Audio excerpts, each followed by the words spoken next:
Hello, today I'm going to show you how I modified my keyboard. From the easiest thing, which is changing the keys or keycaps, to how to make a fully customizable coiled cable, or how to make your own epoxy resin keys with things inside.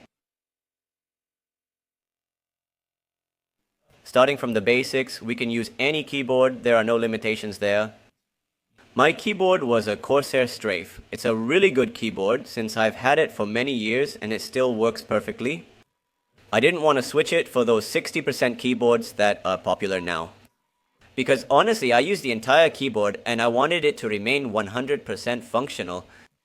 First, the easiest thing, I wanted to replace all the keycaps, so I swapped them for white ones. I bought the Razer keycap set, but any set will work, just check.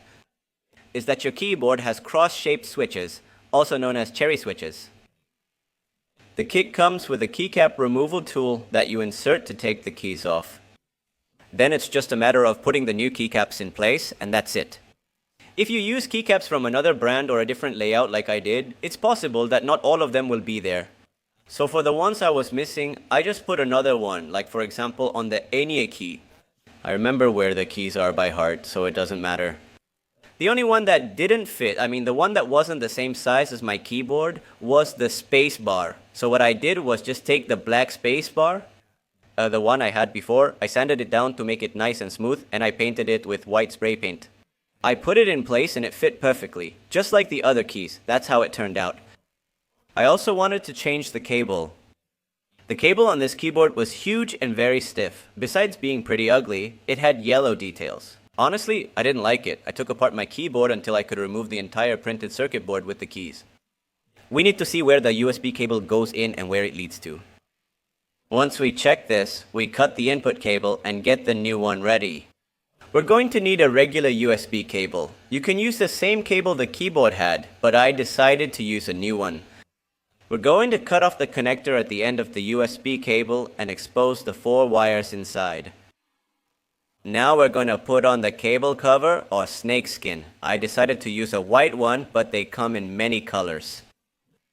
As you can see, this snakeskin cable cover goes on little by little as we stretch it. It's flexible, and we have to run it through 100% of the cable so it looks nice and even. It's important that you buy one with the same diameter as your USB cable, so it will fit as well as possible. Now that we've done this, we look for a stick with the thickness we want for the loops of our cable, and we wrap the cable around it tightly. We tape the ends so they don't move. And we start to apply heat. I use a heat gun, but if you don't have one, you can also use a hair dryer. Do it for a long time until you see that the piece gets really hot. Once it has cooled down, we remove it, and don't worry if it doesn't turn out very firm. We're going to fix that now. What we need to do is wind the cable in the opposite direction. It's difficult to describe, but it's evident in the video. This will make the cable press against itself and stay nice and tight. Now, to make it look nicer, I put an aviator connector on it. I just cut the cable and stripped it again. The connector has some screws, which you can take apart. And once it's disassembled, it has the pins where we need to solder the 4 USB wires. Each pin is numbered, so use the numbers to guide you in connecting each color to its corresponding color. Now we'll close it up, and that's it. Inside the cable, we connect the 4 wires to where they were originally connected. Follow the colors as you'll have matching ones. Connect the new wires to the same locations as the original ones, green to green, red to red, and so on. We connect it to check if it works, and that's it. Now we can close it up and put all the screws back in place. Now to finish, I wanted to make a custom key just so the keyboard has something unique. I decided to make them out of epoxy resin, but for that I first needed a mold.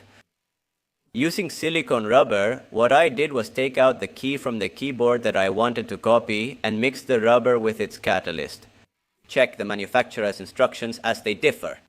It's like a thick paste, and once we prepare it, we simply place the key inside and let it dry. With this same thing, you can make molds of anything to get the other part of the key, which would be the inner side. What I did was put a bit of modeling clay inside the key and then fill the rest with the rubber. Once we have both molds, we could finally start making our key. For the first key I made, I took the inner mold and used epoxy putty, which later hardens and becomes solid. I shaped a small mountain that, once dry, I painted to give it a design like Mount Fuji, you know, snowy style. Now comes the resin part. We have to prepare the resin in a 2-to-1 ratio, so I used a syringe to make sure I mix the right amounts. We pour the resin into the mold we made at the beginning, and if you end up with little bubbles or trapped air inside, you can just bring a flame close to it and that's it, they'll go away. Then we put the other mold, the inner side, and that's how it turned out for me. I didn't like it because for some reason I ended up with some air bubbles that ruined the keys for me. But anyway, I did the second one the same way, but inside I put a small 3D printed piece, and that's how it turned out for me. After removing the keys from the mold, sand them with fine sandpaper and polish for a nice clear finish. We can also directly 3D print a key, like this one with a skull, kind of like a chief. With this same resin technique, you can make any keys you want. Honestly, I didn't have much imagination. But there are a ton of combinations, designs, and possible shapes to make your own specially designed key for your keyboard. And with all this combined, this is how my keyboard turned out. Honestly, it's a big change from how it was before and how it is now. It really matches well with the rest of my setup's design, so I'm very happy with the result. And if you made it this far, maybe you'd like to join me on Patreon? A monthly contribution grants you early access to exclusive content and videos before channel release. Thanks for watching. If you enjoyed it, please subscribe and like the video. See you in the next video. Bye.